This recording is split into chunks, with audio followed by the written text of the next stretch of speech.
And for 3 for 3 in catch-ups for the Stargate Clan booster. This time with DP. I am definitely the most hyped for this clan above all else.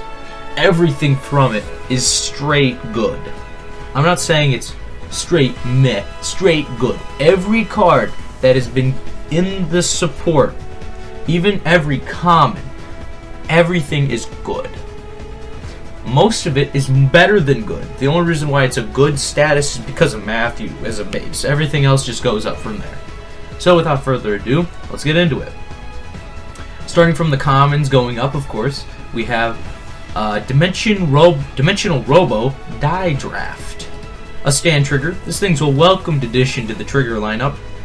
And it's, in my opinion, probably good. I'm probably running stands now. It is put into Soul. If your Vanguard is grade 4 or greater, draw a card, choose one of your Vanguards, it gets 4K. 3 things the deck wants. Soul, 4K, and draw. Good, good, good. And it's a stand trigger. So if you're running Burst, or now with the new D-Robos, you can get some beefy rear guards and stand them. Good, good, good.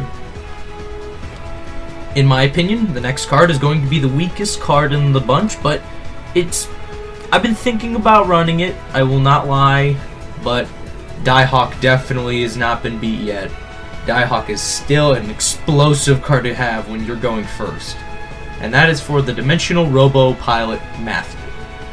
So, of course, for Dimension Robos, Diehawk is a pop 4 D-Robos to Stride, if you have a grade 3, which is good when your opponent's on grade 2, and you can just bully, bully, bully.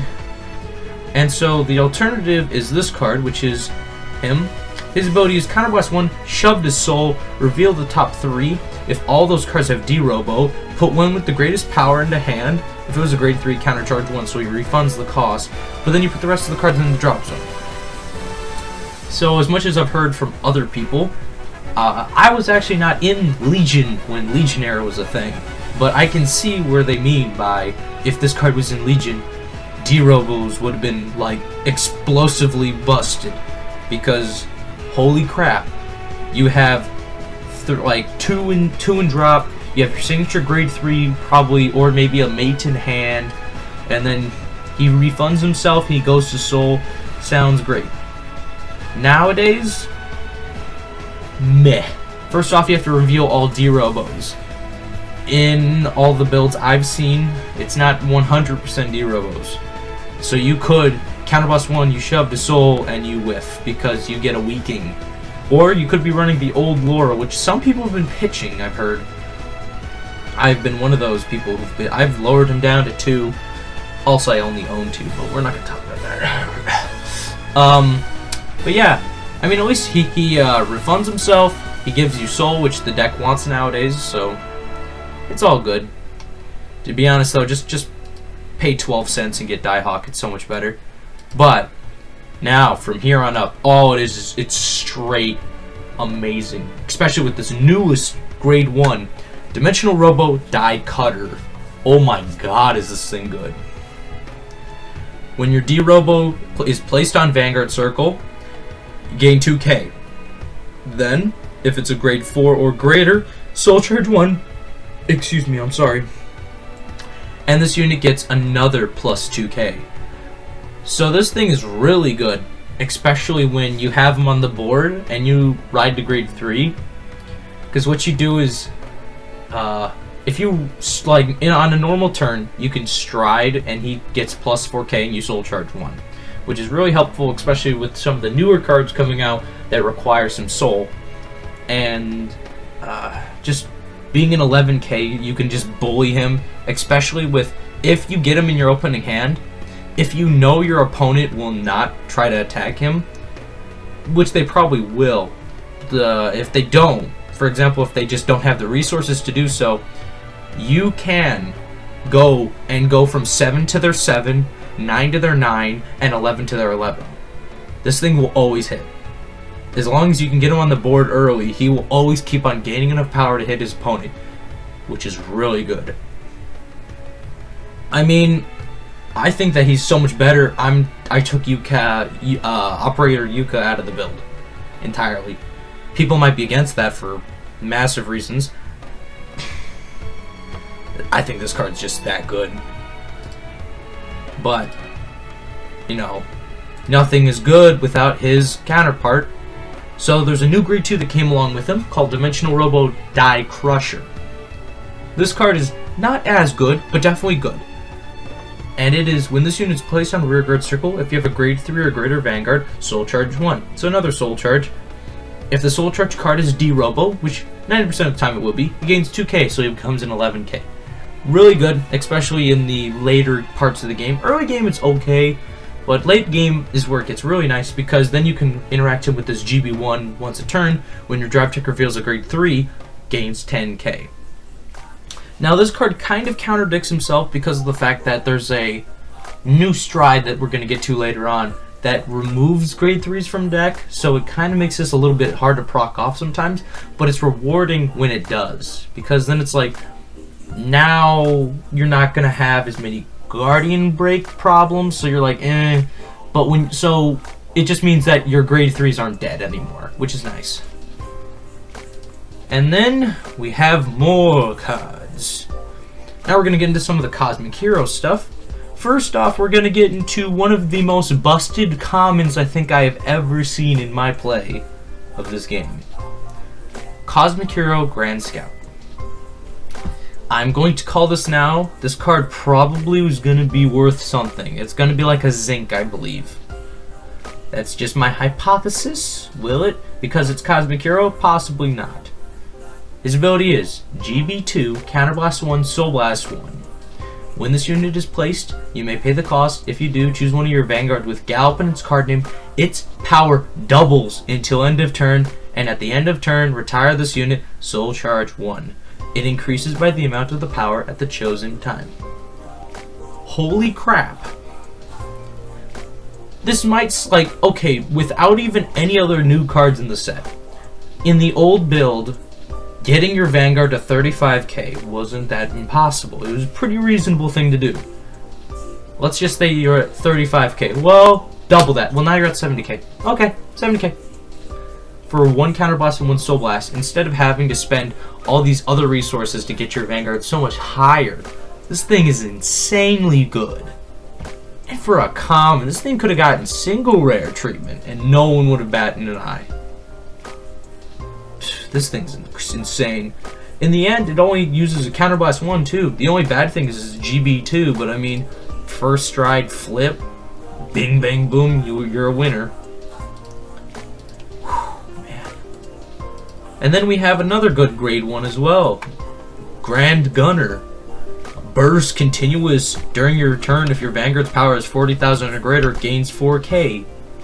Like, an 11k just because casually has burst. Okay, like, oh man, these guys are going to be definitely a force to be reckoned with after this.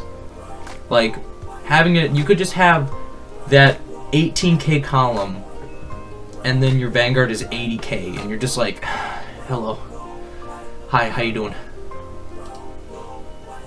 Then the card after that, Cosmic Hero Grand Valgar. He's a very good looking card. Especially with some of the other cards. We have a card coming up called Grand Hogan. Ugh. Ugh. This is the definition of D-Robos here, though. Something nice, simple, sweet. And his abilities are nice, simple, and sweet as well. First off, continuous, everywhere resist. Why not? I like resist. And then burst, GB1, when this unit attacks a Vanguard, if your Vanguard is 40k or greater, oh no, when he attacks, my bad, I'm so sorry. When you attack, if your Vanguard is 40k or greater, gains 8k, so it's a 17k, and with everything giving each other 4k, you're an easy 21k. This thing is good. All the Cosmic Hero stuff, I really thought after a while Cosmic Heroes were going to go and get screwed over in the set, but they're really coming out on top. And then again, it's also why I said everything for this art, like this clan, these archetypes, is so good. It's good to see them getting some real good support. Now we have another good grade 2, the grade 2's like lineup, because the last one and then the new one, there's no space to run this card. But I could see if you don't have the ability to get Grand Volver, this is a really good alternative. Its skill, and if the card is Grand Wisdom, if anyone really cares. But its skill is, when this unit attacks a Vanguard, if you have a grade 3 or greater Vanguard, you may have this unit gain 4k until the end of the battle. If you do, at the end of the turn, put this unit into the soul, countercharge 1. This is a simple, effective card. So, what makes this card really good is the fact that it gives itself 4k, which is nice, so it's a 13k. That means you just gotta get some kind of 8k behind it to make it hit for some magic. 3, yeah. So... Oh, no, you need 9k. My bad. So, to get this thing to magic numbers is a little weird, but definitely a good card because of the fact that the countercharge isn't as good as what you want it to be. It's for the soul factor, because you need everything in soul. You need as much soul as you can generate, because this deck burns through it a lot. But that's okay. Next up, we have some more D-Robo support. This time, some very necessary cards.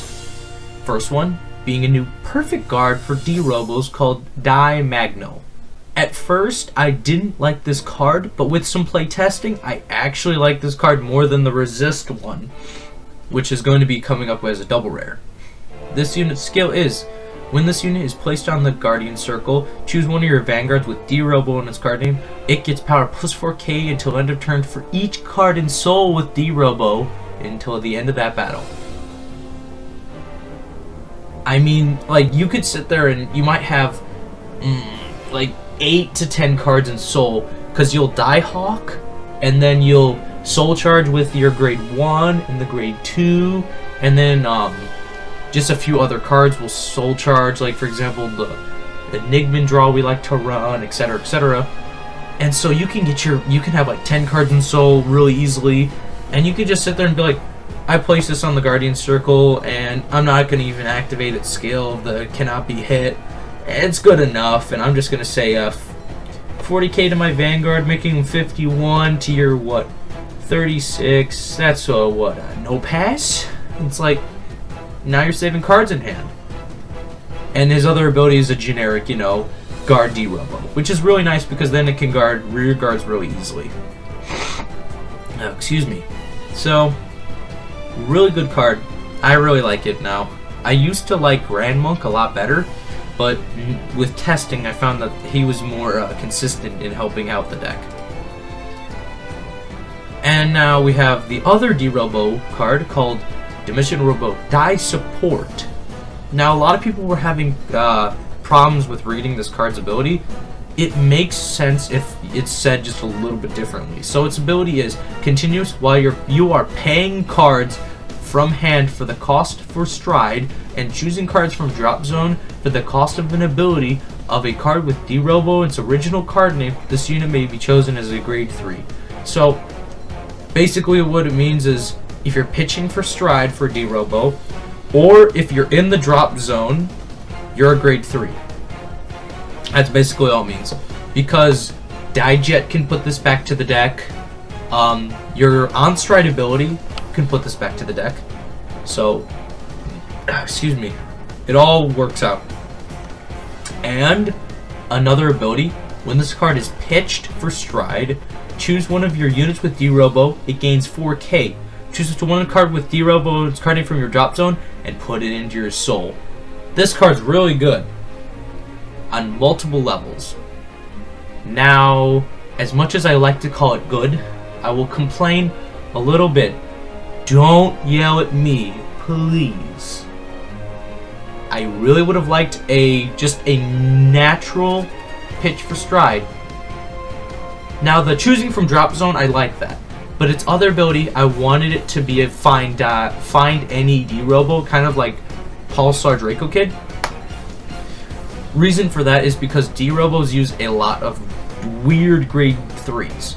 You run the Legion, Daikaiser, the ultimate of both Daikaiser and Dayusha, if you don't get Dynexus, it can be kind of difficult to operate. So I kind of would have wished we could have had a pitch and find. But you know what? This ability works too. But we'll see. Because the build I have right now, I'm running 4 Dynexus, 2 Daikaiser, 2 Legion Kaiser, 1 of the Stride Fodder, and then 1 Ultimate Kaiser. And I have had to ride to the Ultimate Daiusha, and it was a weird game. I'll just say, I won the game by using my ultimate, well, not my ultimate, but my limit break. So, if that tells you how weird the game was, yeah. I won off of a limit break. So, the next card is the card I was talking about before. Cosmic Hero Grand Hogan. Looks like a Spike Brothers. Is in a stadium. He doesn't look like a hero. Kind of looks like a villain. But hey, he's got the burst and he's really good. So his ability is GB1, Counterblast 1. When this unit is placed on rear guard circle, if you have a Vanguard with Gallop in its card name, pay the cost. If you do, draw a card. You could end it off there. So you don't have to have a certain power level or anything. You just simply draw a card. Short, sweet. Then, if your Vanguard is 40k or greater, you countercharge 1, and Hogan gains 4k. It literally is a free draw plus 4k. Because of the new Stride's ability, not the new Stride, the new Grade 3's ability, you will always be at 40k. Unless you go into Commander Laurel D. Then you won't. But that is why you can still Counterblast 1 and draw a card. So every time you're at least getting a pitch in hand. So he pays for himself on an on placement. Then he can beef himself up. This card is really good. The only thing I have to say about this card is I kind of wish I really like Grand Rifter's skill a little bit better. But Grand Rifter's finally getting pitched for this, so it's kind of sad.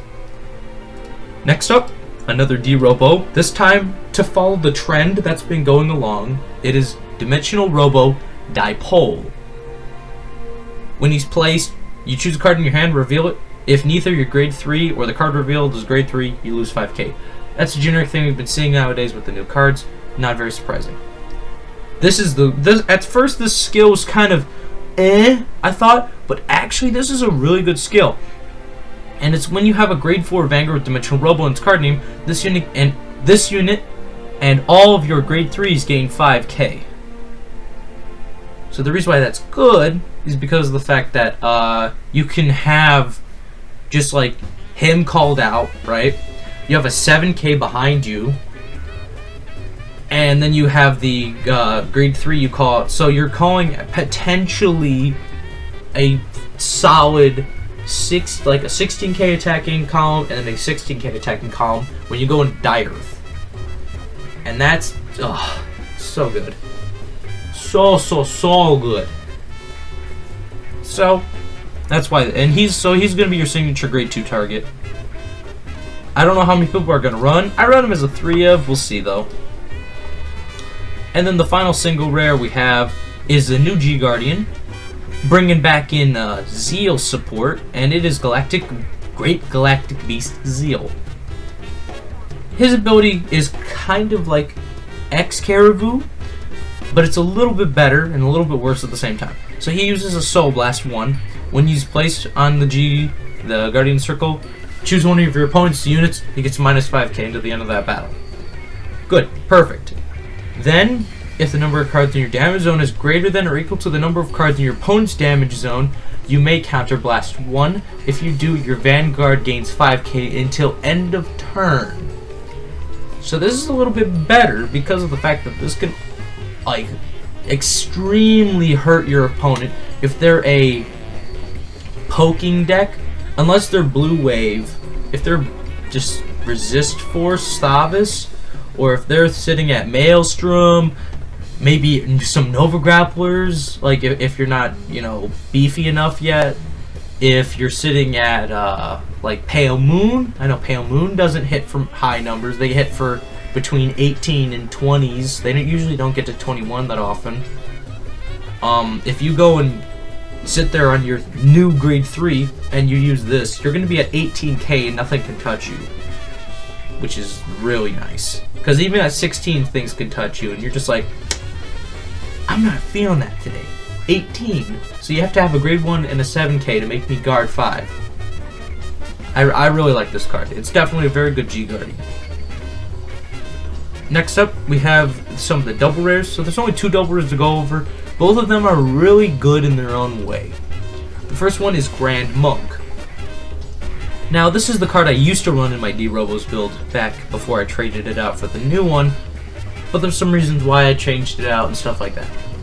First off, you have, when this unit is placed on the Guardian Circle from hand, pay the cost if you do, choose any of your units, so not Cosmic Hero or Gallop support, like oriented, which is pretty good. I think that's how perfect guards should be. It cannot be hit until the end of the battle. If your opponent has a unit, doesn't have to be the Vanguard, a unit with power 30,000 or greater, you draw a card. So this is really good because it refunds the cost, which is a discard 1, like every other perfect guard. Then you have the ability to guard rear guards, really good.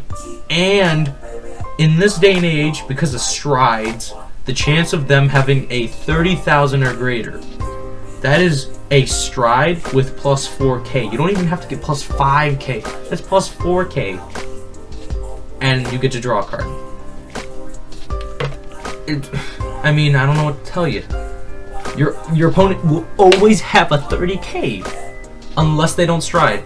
If they're a non-stride reluctant deck, for example, if it's a Legion deck you're fighting against because your younger brother or some person at your local shop is like reluctant, oh, Legion's the good days. I got one of those at my shop. You just don't use it. But everything else, it's just good. Trust me, it's good. And it's got an active drop zone ability. You bind him face up. So basically, we're helping Narukami try to get out of its sad state. And you choose 6 of your units, and they gain resist continuously. Until end of turn, of course. This card's good. This part of it is good. Problem? I can't use this on my opponent's turn. Giving 6 of my units, and so including my Vanguard, gains resist during my turn is good. It goes against Denial Griffin, it goes against, not Defeat Flare, but it goes against, like, a few other cards. But, I mean, it's asking too much, but I kind of wish I was able to use this on my opponent's turn. But, alas, I will not judge because it is something that they can use. So, you ask, you receive, you take what you get, and you smile. So, it's meh.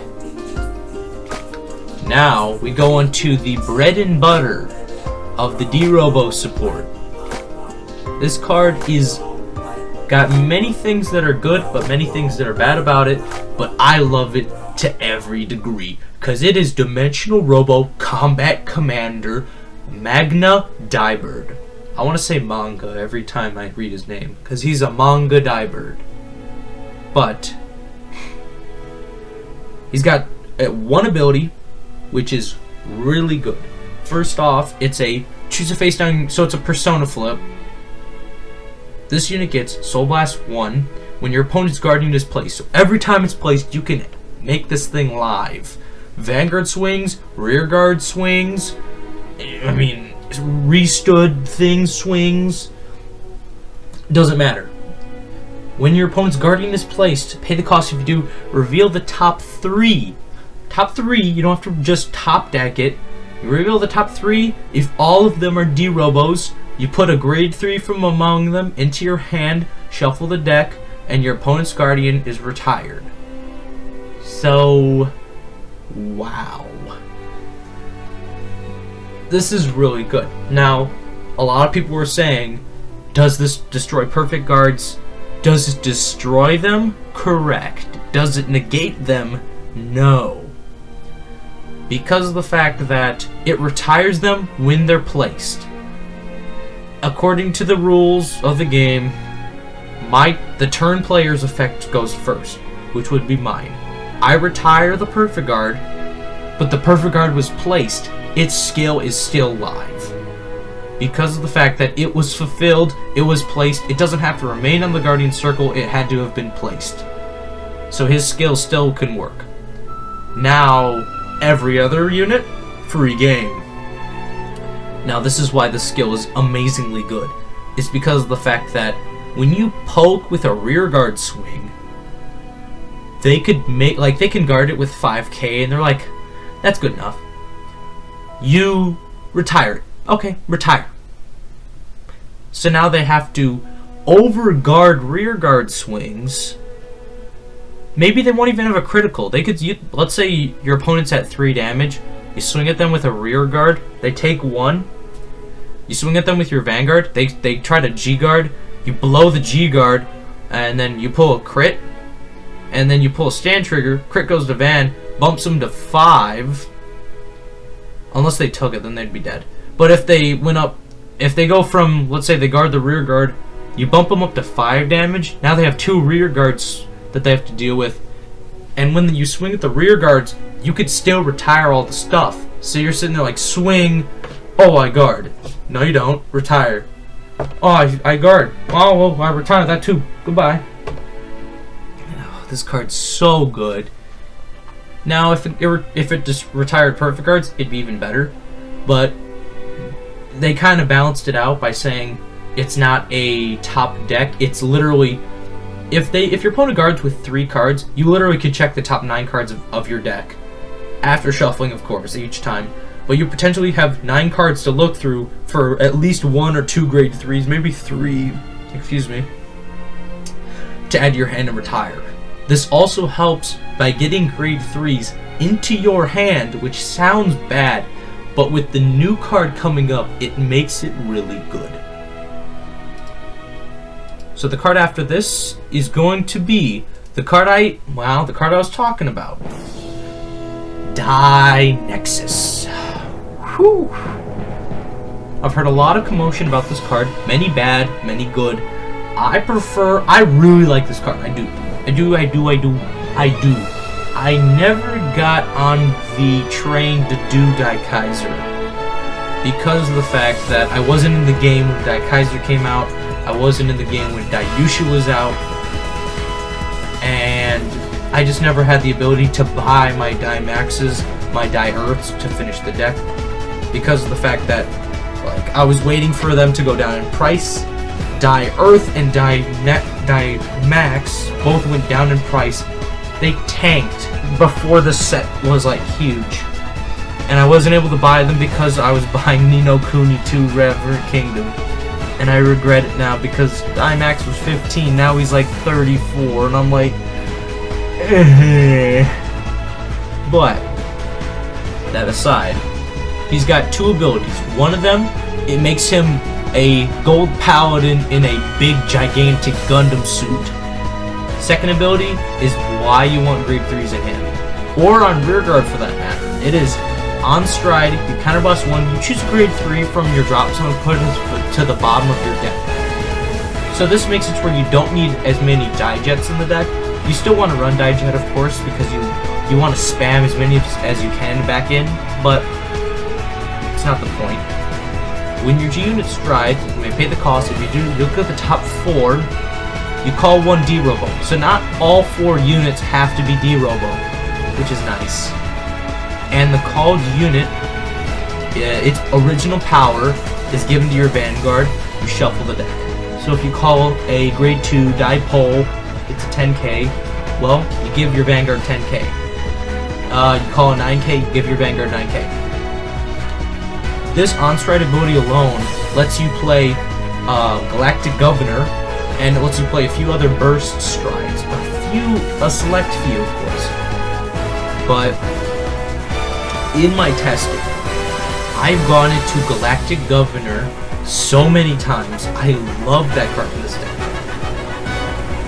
Galactic is so good because you can sit there with Dipoles and everything on rearguard and those Die Crushers, and you rest them, and then you swing with Galactic. let's say they guard it. Okay, sweet. The stuff restands, and in my drive checks, I got a grade 3, so I beef up my front row now, so you didn't take my Vanguard swing. And let's say they can't guard the first Vanguard swing, and then they guard the second swing. I have had a few players do that. When you let the first swing hit to guard the second swing, to potentially hurt me less, it hurts you twice as hard, because then I hit you with my Vanguard, and I still get to stand on my rear guards. That's why I love them in the deck. And all you need to do is you get a grade 1, 7k or higher. Because if you get the 7k, Die Supporter can give your 4k that you need to get to 25k there. If you're missing some, the draw trigger pop in there, you can get to it. Your critical triggers that you've been soul charging all this time, that have just been sitting in there, sweet, soul blast them out, giving your Vanguard some extra juice. I love this card's on-stride ability so much. Now, why is Gold Paladin getting intertwined with D-Robos? I have no clue. I don't really care. This card looks great and is great. And his continuous Vanguard Circle GB1 makes him even better. All grade 3s with Dimension Robo get shield plus 10k and intercept. Every grade 3 is a trigger now. Like they always were meant to feel like. It makes me feel like Dayusha is a trigger. So I could sit there and when you drive check that thing, you're like, this thing's not dead, this is a trigger. Because 10k to my rear guard and a 10k hand. Oh. This card's just so good. Now, can you run this card comfortably in Daikaiser with its original Daikaiser build? No. Did he make a new build for himself? Yes. And is that new build superior? In my opinion, yes. So, the only reason why is because you can run burst strides. So now Bushiroad can throw burst all your way and you're like, I can manage. Because now you can run X Falcon, X Gallop, you know, if you want X Phoenix, etc, etc. All you have to do is make sure you can hit off the top card of the deck, which you're probably going to. And then the last card for D-Robo support, or D-Police, my bad, is the new grade 3 Bravest Victor Grand Gallop. Now, I'm pretty sure this is going to change when it hits English, but we had Bravest Rush. Now we have Bravest Victor Grand Gallop. Just so you know, you can come out of the closet and tell us you're Nova Grappler, okay? The door's always open. We're a welcoming group. Nova Grapplers will accept you. Now, I like this card and I don't like this card at the same time. Is this card superior? Yes.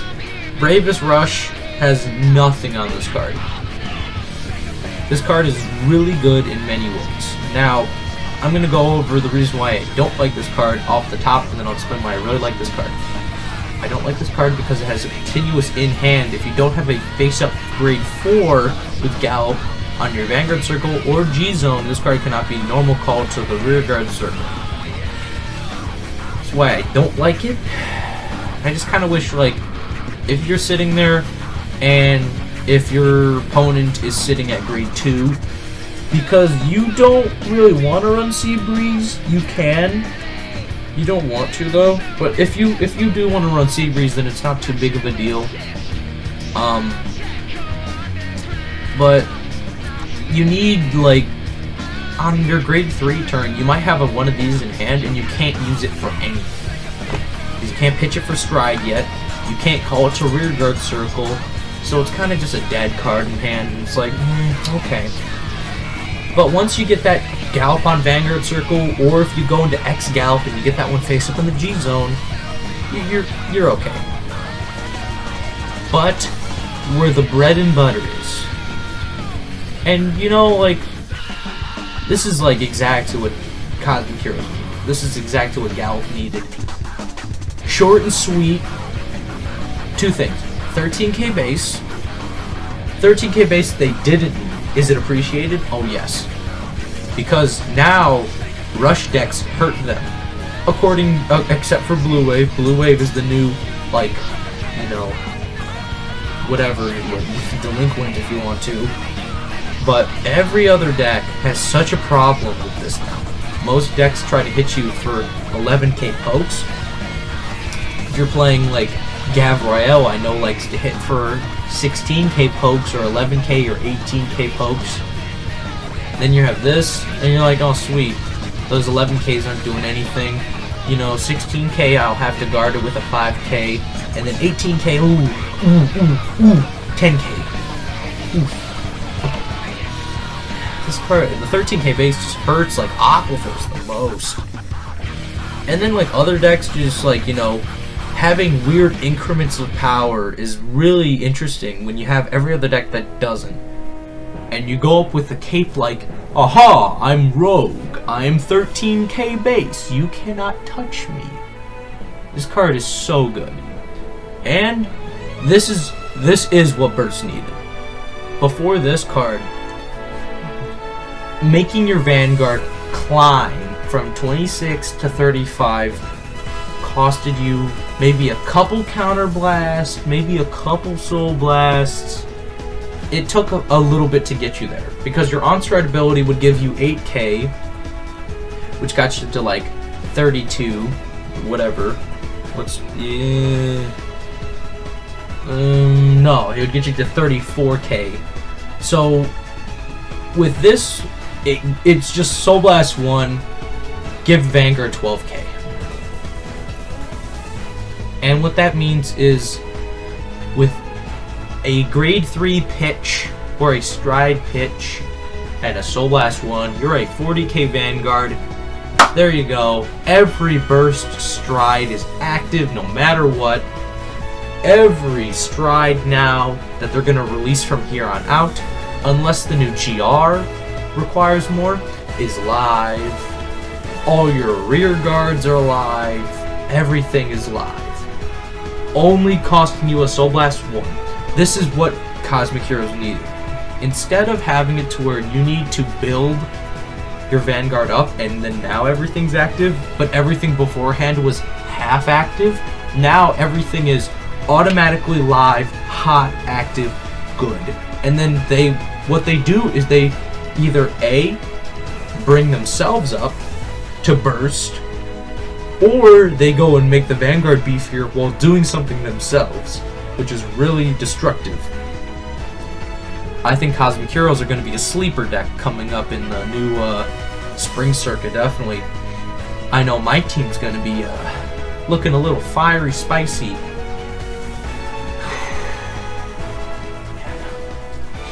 This is going to be crazy. And that's mostly everything. The only card I have not gone over is the new Zeroth Dragon Stark, but I wanted to get all these videos out before that card came out, so we could all look at it together. So, I'd like to hear what you guys have to think. Put down in the comments below if you're hyped for the STARGATE Clan booster like I am, and many people are hyped for. And you know, I'm glad you all enjoyed. So these last 3 videos, you know, all of them, I hope that you guys all definitely enjoyed, because it's going to take a lot of time. Because fun fact, I had dinner while I was recording one of these. So we'll see. I'll see you all in the next video, which should be on the TheT-Sane Plays. Link in the description if you want to look at it. And yeah, I'll see you all in the next one. Ciao.